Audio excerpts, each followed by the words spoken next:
everybody to my channel. It's just Jen. Thank you for tuning in, and today I'm coming at you with the first video in the series, It's Just Fitness. But before we get started, I wanted to just thank you so much from the bottom of my heart for everybody who has commented and liked my video and subscribed and even just watched it. Thank you so much. All the reactions. I have one dislike. That's okay. Today I wanted to come at you with my top 5 tips for starting your fitness journey. I've been on my fitness journey for about 2 years, like working out, meal prepping, basically just living a healthier lifestyle. I just kind of wanted to make this video for you guys who might be just starting your fitness journey and don't know where to start. And also, this is literally for me, just as a reminder, because my first year in my fitness journey, I definitely was really focused on eating well. I was going to the gym, but I was very new at the gym, and so I've definitely been hitting the gym harder in the second year, and my diet has slacked off. So tip number 1 is making a plan and setting attainable goals. So that means making a plan, whether it's you want to start with your diet, so maybe you're meal prepping every single week. So setting attainable goals goes along with just not making your goals too big. So, you know, you can see where you want to be in a year or 2 years, but if you don't have small little goals, then you're gonna feel like you're failing, because in the beginning you're not gonna see results right away. It takes time. So just setting small goals, whether it's I'm gonna eat all of my meal prep every single day, or I'm not gonna eat out this week. That's a goal. And when you attain that goal, you feel good about yourself. Write your goals down at the beginning of the week. At the end of the week, if you have reached those goals, celebrate.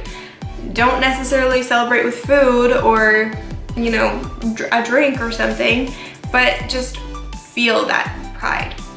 That's huge, and that'll keep you going. Set goals that you can reach weekly, monthly, every 3 months.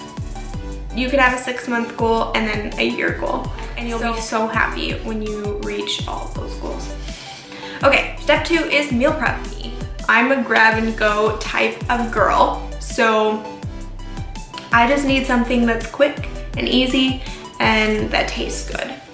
But meal prepping can go a few different ways. I like to do it weekly, so I do it every Sunday. But some people don't like to eat things that have been frozen. So maybe you want to meal prep every 2 days or every 3 days, so you can keep those meals in the fridge. And I just find that meal prepping is so easy. It's easier when you have a day set out, which it literally takes like an hour and a half probably, depending on what you're making. Meal prep is a huge thing. Step number 3 is exercising regularly. That doesn't mean that you have to go to the gym. It doesn't mean that you have to work out 6 days a week. If you enjoy yoga, you can do yoga a few times a week. I think 3 days a week. Designate even half an hour to an hour to your fitness journey, then that would suffice. So exercise regularly, set it in your calendar. So I make an appointment, essentially. I see my journal, so I have it scheduled out at the exact time. So on Mondays, I go 7 a.m. And that's just because Mondays are a hard day for me. So I just get my workout done in the morning.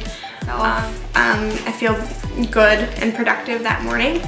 And then I can go to work, and when I come home, I can just chill. Just make it around what works for you. If you want to work out before everybody's awake, you could do that.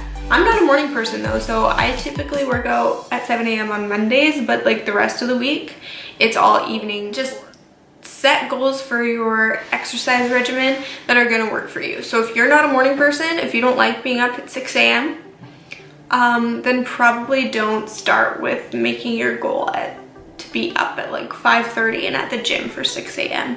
or at yoga or downstairs in your basement working out for 6 a.m. because it's probably not gonna happen. I'm just being honest. When the times work for you and they're most convenient for you, you are most likely going to go to the gym, or you're gonna go to yoga. If you play baseball twice a week with your group. Team. It's a team. Yeah. Can you tell I don't play sports? I used to play volleyball in high school and I was really bad at it. You can ask my friends. Anyways, step number 4 is don't be too hard on yourself. These are big changes that you're making. There's gonna be times where you're not gonna be seeing results right away, especially in the beginning. So just don't be too hard on yourself. This is a journey and it's gonna be the rest of your life, I hope. These tips are to create longevity in your journey so that, you know, in 2 months you're not just gonna fall off and go back to your life before. And the meal prep and exercises, it is a lot. So just take it one day at a time.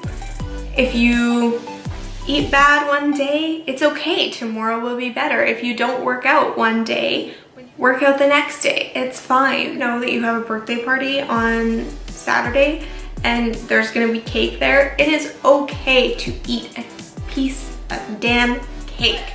The point is, if you really love something, you don't have to give it up, but you do have to be conscious about how much you're eating. So you're not gonna eat a whole bag of Sour Patch Kids to yourself. You just have, if you do eat a whole bag, it's fine. Tomorrow's a better day. But the point is that you don't have to give up everything that's good. This is a journey. This is a fun one too. This is supposed to be fun. This is supposed to be a time where you learn about yourself and who you are on your fitness journey. Step 5 and my last tip is to enjoy your journey. This is not about the destination.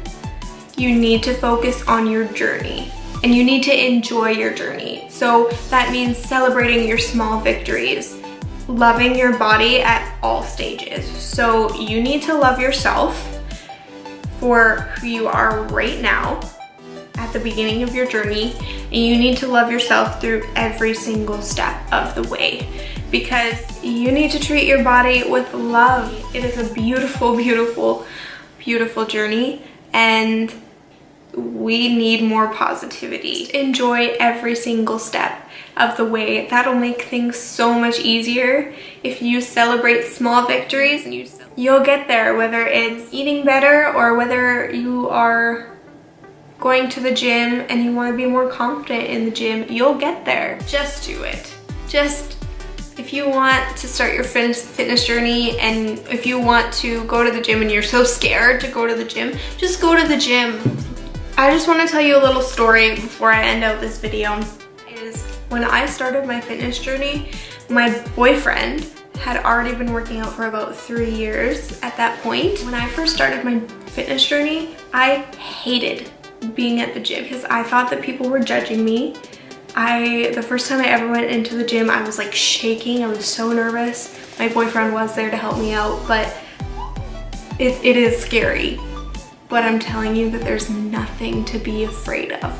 It is a wonderful place where everybody is working to better themselves. And I hope that you get started on your fitness journey if you've been wanting to start for a while. Again, I just wanted to thank everybody for the support. I did not expect as many views on my last video as I got. The next video coming, a life video, so it'll be It's Just Life. I'll probably be vlogging a little bit of my boyfriend's birthday. It's coming up on Wednesday, so that's what you can expect for next week.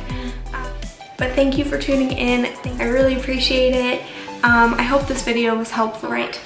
If you like this video, thumbs it up, comment down below, share with your friends, request what you want to see. This is kind of just an introductory video to fitness. If you have any questions, you can DM me on Instagram. But yeah, other than that, I will see you in our next video, and I hope that you have a wonderful, wonderful, wonderful week.